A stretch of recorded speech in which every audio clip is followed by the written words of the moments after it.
Yo semuanya, gimana kabar? Sehat-sehat terus kan ya? Kalau ada yang lagi sakit, semoga cepat sembuh. Kali ini, Mimin akan ajak kalian untuk bernostalgia dengan film manusia robot yang bernama Robocop. Film yang rilis tahun 1987 ini nggak kalah seru dibandingkan film-film sekarang loh. Kalian penasaran kan? Ayo kita bernostalgia.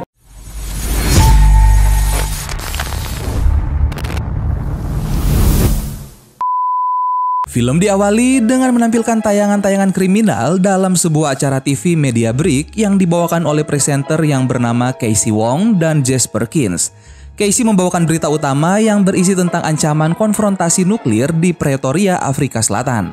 Kemudian disusul oleh Jess yang membawakan berita tentang konferensi pers presiden pertama dari platform Damai Perang Bintang. Setelah itu, berita dilanjutkan oleh Casey yang membawakan berita tentang kematian 3 ofisir polisi dan seorang ofisir polisi yang terluka parah.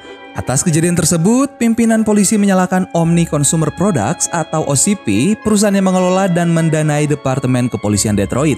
Casey lalu langsung menghubungi Richard Jones atau lebih dikenal dengan nama Dick, selaku presiden senior OCP untuk mengetahui berita selengkapnya. Penuturan Jones seolah tak menerima pernyataan pimpinan polisi. Casey lalu menuturkan jika Officer Frank Frederickson sudah berhasil mengidentifikasi pelaku. Namun sayangnya ia terluka dan kini ia masih dirawat di rumah sakit. Menurut hasil identifikasi, pelaku pembunuhan polisi bernama Clarence Bodiker, seorang bos penjahat yang berasal dari Detroit lama. Ia masuk ke dalam daftar pencarian orang atas kasus kematian 31 ofisir polisi belakangan ini. Dan film Robocop pun dimulai. Scene berpindah di mana menampilkan kantor polisi Detroit. Terlihat 2 orang pengacara yang berusaha membela klien mereka di hadapan seorang sersan polisi yang bernama John Reed hingga membuat Reed geram dan akhirnya mengusir mereka berdua dari kantornya. Tak lama kemudian, seorang ofisir polisi Murphy datang melapor kepada Reed dan mengatakan jika ia adalah ofisir polisi pindahan dari Polsek Metro Selatan. Reed dengan dingin mengatakan jika Murphy harus segera menggunakan seragamnya dan mulai bekerja. Saat ia berada di ruang ganti, Manson menghampiri dan menyapanya. Saat mereka mengobrol dan salah seorang dari mereka mengajak untuk mogok kerja, tiba-tiba Reed datang ke ruang ganti bersama Cecil. Ia menyampaikan jika Officer Frederickson tidak selamat dan akan dimakamkan besok. Ia juga mengingatkan jika mereka adalah ofisir polisi dan tidak perlu melakukan mogok kerja. Sesaat sebelum meninggalkan ruangan tersebut, Reed mengajak Murphy untuk ikut bersamanya. Sementara itu, di lobi kantor terjadi perkelahian antara Officer Lewis dan rekannya dengan seorang tersangka. Tak lama kemudian, Reed memanggil Lewis dan menjadikannya rekan kerja Murphy. Lewis pun mengajak Murphy untuk berpatroli mengelilingi kota. Di kantor OCP, Robert Morton atau lebih dikenal dengan nama Bob beserta 2 rekan kerjanya sedang naik lift sambil membicarakan bos mereka dan Jones, pesaing Bob yang telah berhasil membuat robot ED-209. Tak terasa mereka pun akhirnya sampai di lantai 95 dan memasuki ruang meeting. Presiden OCP, Dick dan beberapa staf lain sudah hadir di ruangan tersebut lalu mereka memulai rapatnya. Rapat dibuka oleh Presidir OCP yang mengutarakan impiannya dengan membicarakan pembangunan Delta City sebagai pengganti Detroit lama. Setelah itu, Jones mulai memaparkan sejarah perusahaan, kemudian ia juga menceritakan tentang kontrak mereka untuk mengelola aparat hukum. Ia lalu memaparkan hasil karyanya berupa robot penegak hukum yang mandiri. Robot tersebut bernama Enforcement Droid 209 atau lebih dikenal dengan nama ED-209.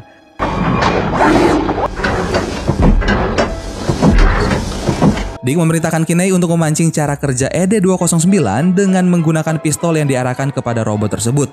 Semula semua tampak takjub dengan interaksi robot yang begitu canggih hingga akhirnya tragedi pun dimulai. Robot ED-209 rupanya tidak merespon Kinney yang sudah mematuhi perintah dirinya. Hingga akhirnya Kinney mati tertembak oleh ED-209. Semua peserta rapat sangat terkejut dan takut akan kejadian tersebut. Presidir pun begitu kecewa terhadap Dick, tapi bukannya menyesal, ia malah membela dirinya dan mengatakan kemungkinan hanya terjadi kesalahan teknis biasa. Presidir pun memutuskan untuk memulai pembangunan Delta City dalam jangka waktu 6 bulan ke depan. Dan sebelum meninggalkan ruangan, Bob berhasil menahan Presidir dan mengatakan jika ia dan tim sudah membuat Robocop sebagai cadangan ED-209. Dick mencoba menghalangi rencana Bob, tapi sayangnya Presidir menyuruhnya untuk ikut mendengarkan rencana Bob yang mengatakan jika ia mampu membuat purwarupa hanya dalam waktu 90 hari. Presidir pun sedikit terhibur dan merasa optimis dengan rencana Bob. Di sisi lain, Opsir Murphy dan Lewis sedang bersantai menikmati kopi sambil membicarakan Jimmy, anak lelaki Murphy yang mengidolakan T.J. Laser, polisi idaman dalam sebuah acara TV. Tak lama kemudian, mereka mendengar informasi perampokan bank dari radio di mobil mereka. Murphy dan Lewis pun langsung melakukan pengejaran. Sadar akan musuh yang lebih banyak, Murphy lalu meminta bantuan ke kantor pusat untuk menangkap gerombolan perampok tersebut.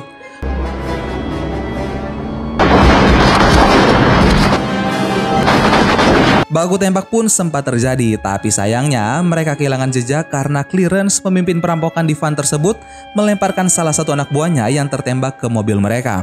Murphy dan Lewis tidak putus asa dan terus mencari van clearance hingga akhirnya mereka menemukan mobil van berada di sektor 3D. Mereka lalu kembali menanyakan bantuan yang sudah mereka minta, tapi sayangnya bantuan akan sampai dalam waktu 20 menit. Tanpa berpikir panjang, akhirnya Lewis dan Murphy mulai menyisir tempat persembunyian mereka.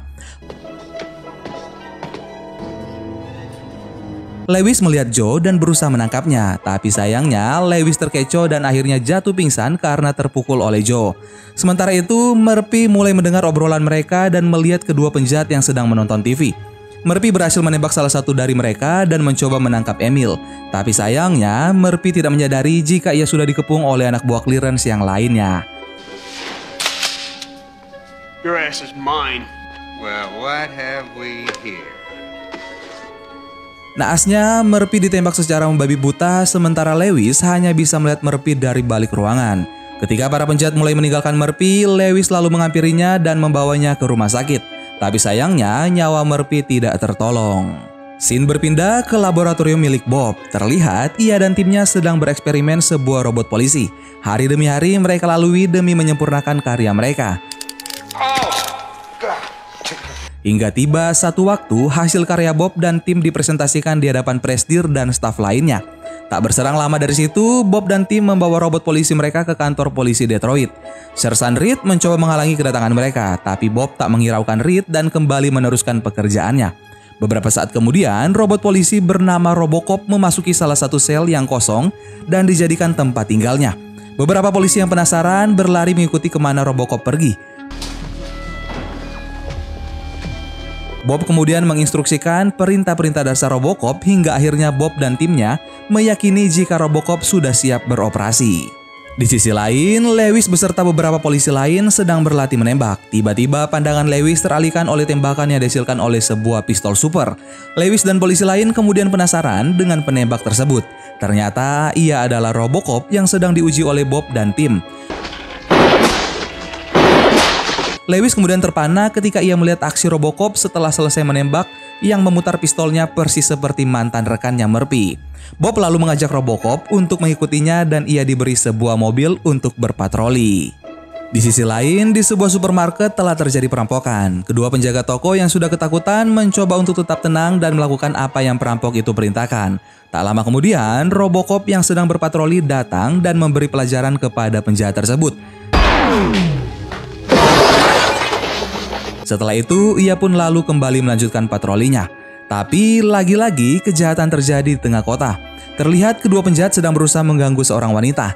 Untungnya, Robocop datang tepat waktu dan mulai menjalankan aksinya.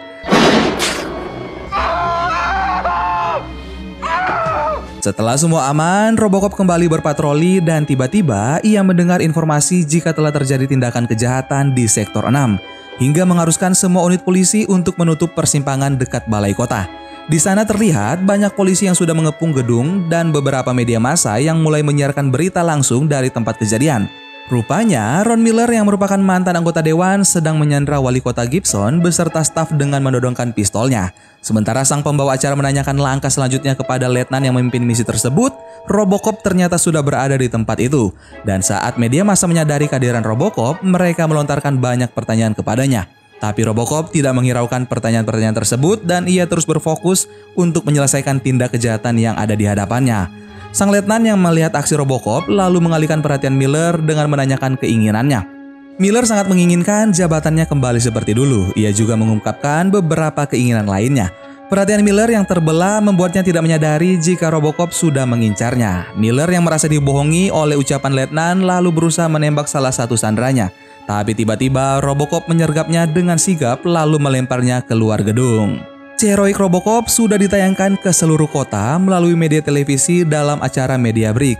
Hal tersebut membuat Robocop menjadi idola baru di masyarakat. Scene berpindah di mana saat ini Bob dan Bill sedang berada di toilet dan mereka kemudian mulai bergosip tentang Dick. Saking asik bergosip, mereka tidak menyadari jika Dick sedang berada di situ. Toilet yang semula penuh kini hanya menyisakan Dick dan Bob. Mereka berdua bersih tegang tentang proyek mereka masing-masing dan Dick merasa sangat tersinggung atas ucapan Bob.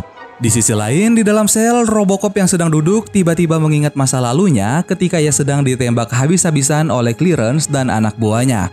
Robocop terus bergerak gelisah, sementara para dokter yang memonitoringnya tidak melihat pergerakan Robocop karena sedang asyik membaca dan memakan camilan.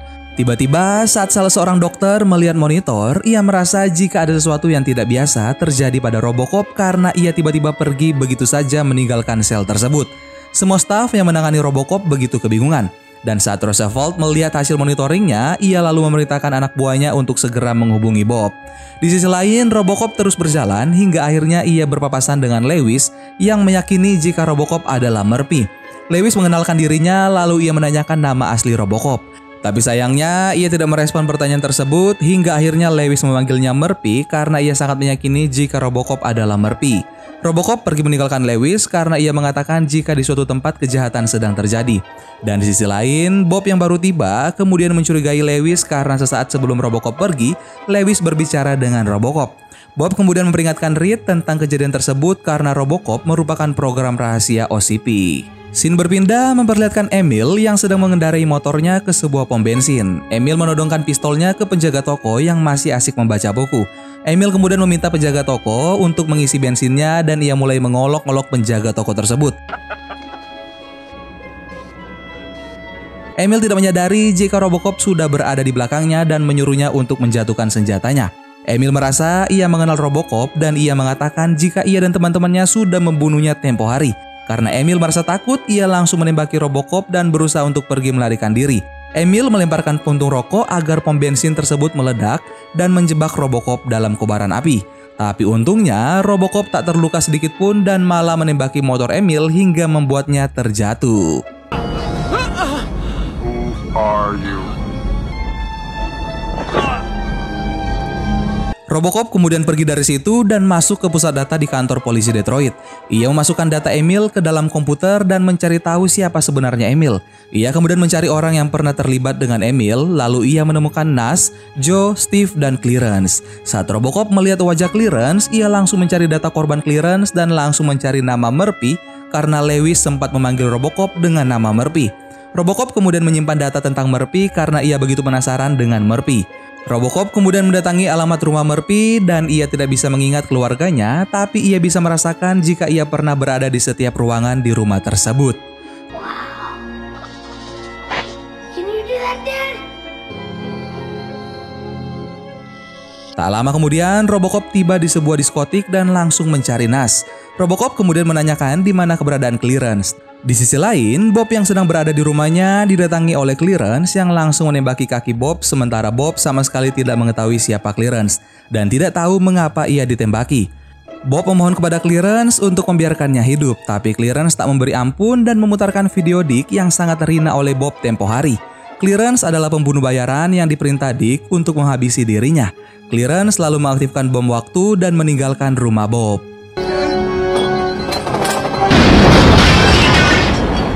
Di sisi lain, markas Clarence sudah disulap menjadi pabrik obat terlarang. Tampak Sal sedang bernegosiasi dengan Clarence. Tak lama kemudian, Robocop datang dan menghabisi semua orang di dalam gedung tersebut.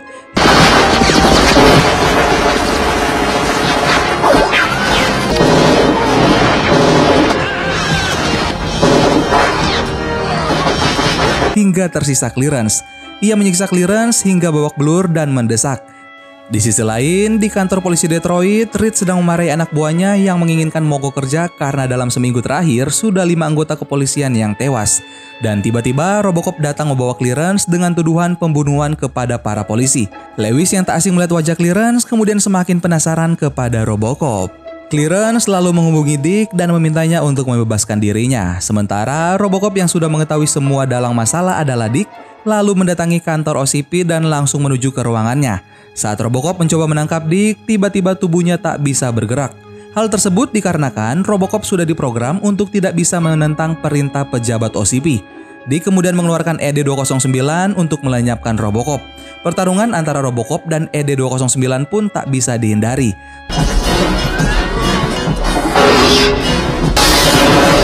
Robocop yang hampir terkalahkan akhirnya bisa melarikan diri. Tapi sayangnya saat Robocop keluar dari gedung, ia sudah dikepung oleh pasukan OCP. Robocop lalu ditembaki habis-habisan, tapi untungnya ia masih mampu menyelamatkan diri dan untungnya lagi ia berhasil diselamatkan oleh Lewis yang berada di tempat tersebut. Scene kembali menampilkan acara media break. Jess dan Casey kembali membawakan berita hangat, yaitu perwakilan serikat polisi dan OCP terus berunding atas aksi mogok yang dilakukan oleh para polisi. Padahal tingkat kejahatan di kota Lexington cukup tinggi. Di sisi lain, Clearance menemui Dick di kantor OCP. Dick mengatakan jika polisi yang menangkap Clearance tempo hari adalah cyborg yang merekam setiap perkataannya. Dick merasa terancam karena tempo hari Clearance mengatakan jika ia bekerja untuk dirinya, hingga akhirnya ia memerintahkan Clearance untuk menghabisi Robocop. Clearance sempat menolak, tapi karena kekuasaan Dick yang tinggi, akhirnya membuat Clearance tidak memiliki pilihan selain berpihak padanya. Sementara itu, Lewis mendatangi Robocop ke sebuah pabrik baja sambil membawa beberapa peralatan yang diminta Robocop. Tak lama kemudian, Robocop menggunakan alat yang dibawa Lewis untuk membuka pelindung kepalanya. Lewis lalu menjodorkan sebuah pelat besi untuk menunjukkan wajah Robocop. Lewis mengatakan jika ia begitu senang bisa melihat Murphy kembali. Lalu Robocop mulai menanyakan di mana keberadaan keluarga Murphy saat ini. Lewis menjawab setelah pemakaman Murphy, istri dan anaknya pindah untuk melanjutkan kehidupan mereka. Scene berpindah memperlihatkan kekacauan kota. Terlihat segerombolan orang berusaha menjara pertokoan di sepanjang jalan. Tampak Emil sedang berada di tempat tersebut dan tak lama kemudian Clearance datang menghampirinya. Kemudian disusul oleh Nas dan Joe. Mereka lalu membicarakan pengalaman mereka yang sempat terpisah beberapa waktu. Tak lama kemudian Clearance mengeluarkan sebuah senjata baru bernama meriam serbuk kobra. Clearance kemudian mencoba senjata barunya dan langsung membidik mobil Joe hingga meledak. Senjata tersebut begitu hebat hingga setiap tembakan dapat menjadi sebuah ledakan yang dahsyat. Mereka berempat lalu mencoba senjata baru tersebut layaknya anak kecil yang mendapatkan mainan baru. Clearance kemudian mengajak teman-temannya untuk menghabisi Robocop di pabrik baja. Sementara di pabrik baja, Lewis sedang tertidur dan Robocop sedang mencoba pistol supernya hingga tak sengaja membangunkan Lewis. Rupanya sistem bidikan Robocop sedikit terganggu dan ia sedang berlatih. Lewis kemudian membantunya untuk mengarahkan bidikannya. Tak lama kemudian, rombongan Clearance datang mencari keberadaan Robocop berdasarkan alat pelacak yang dimiliki Clearance. Emil tetap mengendarai mobil van-nya, sementara yang lain memeriksa keberadaan Robocop. Robocop yang sudah melihat mereka dari lantai 2 mencoba mengalihkan perhatian mereka dengan melemparkan sebuah pelat baja. Sontak mereka terkejut dan langsung menembaki sumber suara. Hal tersebut membuat Robocop berhasil menghabisi Joe. Robocop lalu menghindari mereka, namun mereka terus memburu dirinya. Emil yang melihat Robocop langsung menancap gas dan berniat menabrakannya kepada Robocop. Namun naas, Emil menabrak tong sampah beracun dan Robocop berhasil menghindarinya. Dan tubuh Emil tampak tak karuan setelah terkena sampah beracun. Saat itu, Clearance mencoba mendapatkan Robocop menggunakan mobil sedannya, tapi tak sengaja ia berpapasan dengan Lewis. Di saat yang bersamaan, Nas merasa sangat ketakutan dan menjauhi Emil ketika Emil menghampirinya dan meminta pertolongan padanya. Di sisi lain, aksi kejar-kejaran Clearance dan Lewis membuat Clearance tidak fokus dan tidak melihat Emil yang sedang berjalan di depan mobilnya. Hingga akhirnya Emil hancur tertabrak oleh mobil Clearance dan membuat mobil tersebut terguling. Clearance yang sudah terpojok ternyata berhasil menembaki Lewis. Tak lama dari situ, Robocop datang dan mulai menodongkan pistolnya kepada Clearance. Clearance pun sempat ketakutan, tapi saat ia melihat Nas berada di lantai atas dan berencana menjatuhkan baja untuk Robocop, Clearance kemudian sedikit mengulur waktu dan mengiring Robocop. Dan benar saja, Nas berhasil menjatuhkan beberapa lempengan baja tepat di atas tubuh Robocop. Untungnya, Lewis yang sekarat berhasil meledakkan Nas menggunakan senjata mereka sendiri. Clearance sempat kaget melihat ledakan tersebut, lalu ia melihat Robocop ternyata masih hidup. Clearance lalu memukulinya dan menusuk dadanya. Tapi tanpa ia sadari, Robocop lalu menusuk lehernya dan membuatnya tak berkutik.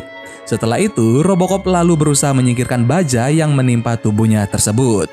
Di sisi lain, Dick sedang rapat membahas keuntungan yang akan mereka peroleh dari aksi mogok para polisi karena hal tersebut akan memberinya kesempatan untuk merilis ED-209 yang sempat gagal rilis.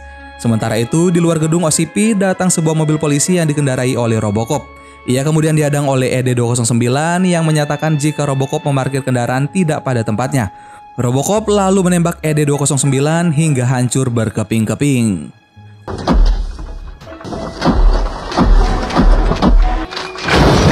Optimisme Dick kemudian dikagetkan oleh kehadiran Robocop di ruangannya. Presidir OCP kemudian menanyakan apa yang bisa mereka bantu kepada opsi Robocop. Lalu Robocop mengatakan jika Dick dicari polisi karena kasus pembunuhan. Dick tidak menerima pernyataan tersebut dan menyangkalnya. Robocop lalu mengatakan jika program yang ditanamkan pada dirinya tidak mengizinkan dirinya bertindak terhadap pejabat perusahaan OCP. Presidir OCP kemudian menanyakan bukti atas tuduhannya terhadap Dick. Seketika itu Robocop langsung menancapkan alat yang terpasang di tangannya hingga akhirnya video rencana pembunuhan Dick atas Bob terputar. Karena merasa terpojok, Dick akhirnya menyandra Presidir OCP dan hendak melarikan diri. Tapi untungnya, Presidir OCP memecat Dick hingga akhirnya Robocop dapat melakukan serangannya kepada Dick dan membuat dirinya terjatuh keluar dari gedung. Dan film Robocop pun selesai. Bagaimana guys? Seru kan? Kalau kalian suka dengan film ini, nanti akan Mimin lanjutkan ke part kedua dari film ini. Oke? Kalau begitu, seperti biasa, di akhir video Mimin gak terlalu banyak ngomong. Mimin cukupkan video kita kali ini dan balas dendam terbaik adalah menjadikan dirimu lebih baik. Dadah!